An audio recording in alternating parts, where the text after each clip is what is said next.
পাওভাজি হলো পাউরুটি এবং ভাজি বা সবজি সহকারে ভাজা ঘুগনির সমন্বয়ে সৃষ্ট এক অপূর্ব ভারতীয় খাবার, যার জন্ম ভারতের মহারাষ্ট্রে। তবে শুধু মহারাষ্ট্র নয়, সর্বত্রই অতি জনপ্রিয় একটি ফাস্টফুড এই পাওভাজি।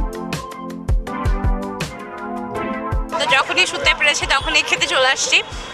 টেস্টটা অবশ্যই আমি ইন্ডিয়ান যে পাওভাজি সেটা টেস্ট করিনি, বাট এখন মানে বাংলাদেশি সিস্টেমে যেটা হচ্ছে সেটা খারাপ লাগছে না, ভালোই লাগছে।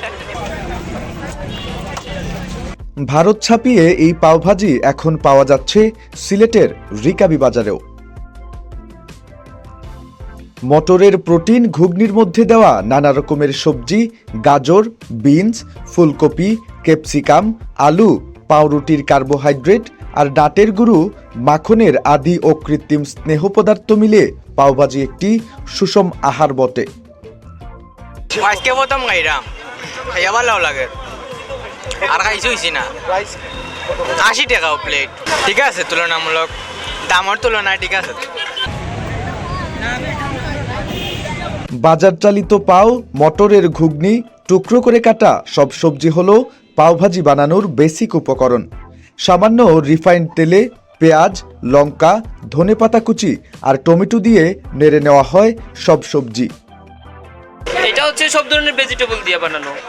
এই ধরেন 4-5টা ভেজিটেবল আছে। এটা হচ্ছে ইন্ডিয়ান পাওভাজি মশলা, এটা হচ্ছে মেইন।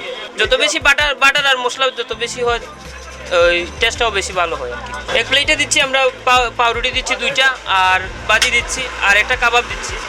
টোটাল 80 টাকা রাখতেছি। আর কাবাব যদি না থাকে তাহলে শুধু পাওভাজির প্লেটারের দাম হচ্ছে গিয়ে 60 টাকা। বাজার চালিত পাওভাজি মশলা দিয়ে আরও খানিকক্ষণ নাড়াচাড়া। এবার ঘুগনি দিয়ে হাতায় করে দলাই মলাই চলে বেশ কিছুক্ষণ। এবার মাখন অল্প করে আর সামান্য লেবুর রস। ফার্স্ট টাইম দেখলাম, একটাও অন্য টাইম আর আগে কোনো আনা পাইছি না।